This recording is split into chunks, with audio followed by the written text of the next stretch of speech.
This is a very significant defeat for Mr. Trump, a historic accomplishment for the Democrats. Even though some House races remain undecided, CNN can now make this projection with a very high degree of confidence based on statistical models that track races that Democrats already have won and analyze the races where they're leading significantly right now. Again, CNN can now project that Democrats will win the majority in the U.S. House of Representatives. Jake, this is a huge win for the Democrats, a huge setback for the president and for the Republicans. It is, and this is going to be a big problem for President Trump going forward. If he thinks that the media is annoying, wait till he meets a Democratic House that has subpoena power and actually has the legal ability to force them to turn over documents. We're going to look like nothing compared to that. I mean, he is going to find an opposition that he has never really encountered before. And we should also talk about the historic nature of what probably will happen. Which is the first female Speaker of the House in history, in U.S. history, is now poised to take the gavel again. To be the second female Speaker of the House. The first and a half, I don't know. But, you know, she's going to have a fight on her hands, but she's confident. And she was also confident that they were going to take back the House, and here we are. She knows how to count votes. If she knows nothing else, she certainly knows how to count votes. And so this is a moment that we should mark when it comes to that. And speaking of Nancy Pelosi, you talked about all the things that Democrats have said that they are going to do with their newfound power in the majority. One of the things is try to get Donald Trump's tax returns, which they have not been able to get. Let me bring in Manu Raju right now, who's at Democratic headquarters. And Manu, they must be feeling pretty good. They are feeling good. This crowd buzzing with excitement after this was just called.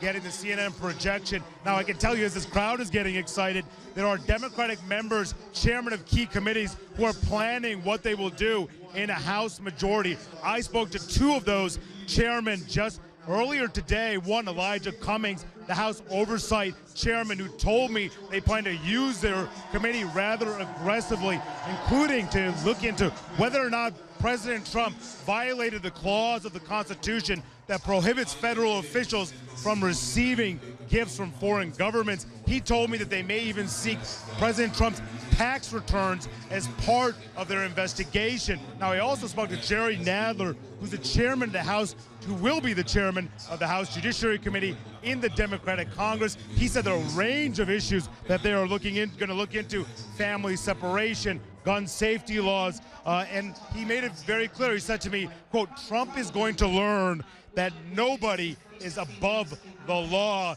Both him and Cummings say they plan to hold the Trump administration accountable, which they believe the Republicans did not do, which is why you'll see a very aggressive push by these committees to do what the Republicans did not do when they had power here. We'll see this all play out in the coming weeks here, Jake and Wolf.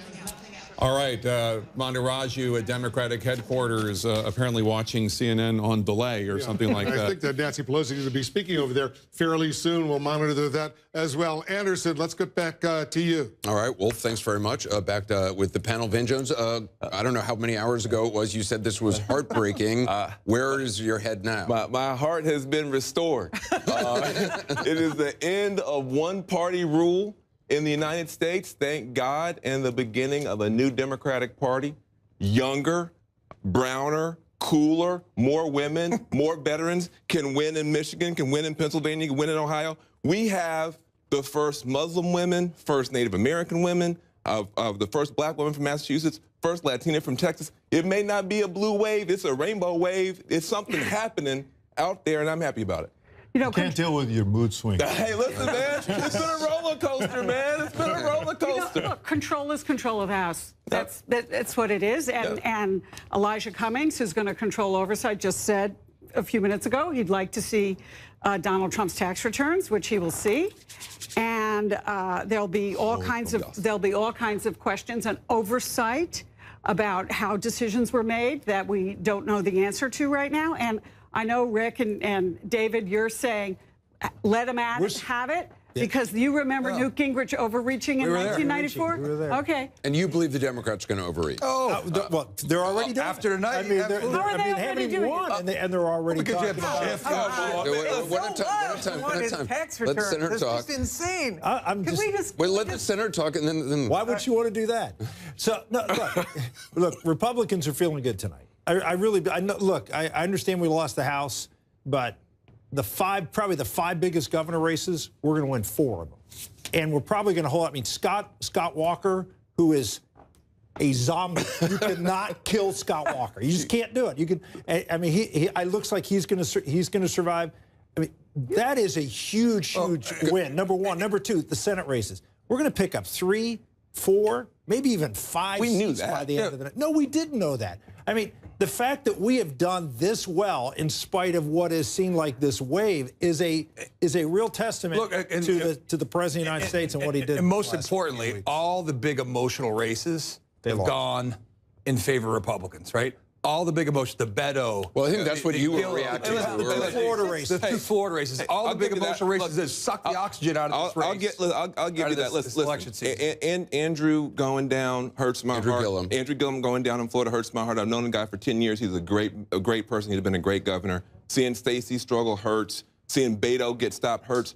All that stuff hurts emotionally, psychologically. But mathematically, we had a wave. You got a popular vote. And you got to take over. And you guys, look, you've gotten away with a bunch for 2 years. I know you think it's going to be great to, now Donald Trump gets a foil. A subpoena is not a foil. So you think there was a real deal? You think this was a wave? Mathematically, listen, we had, because of the gerrymandering, we had to get more than 10. We had to win by more than 10% just to do what we just did. But you look at the popular vote, it's a wave. You look at the numbers, it's a wave. Okay. And so there were 41. Everybody knew that it was a hugely difficult map for the Democrats in the Senate.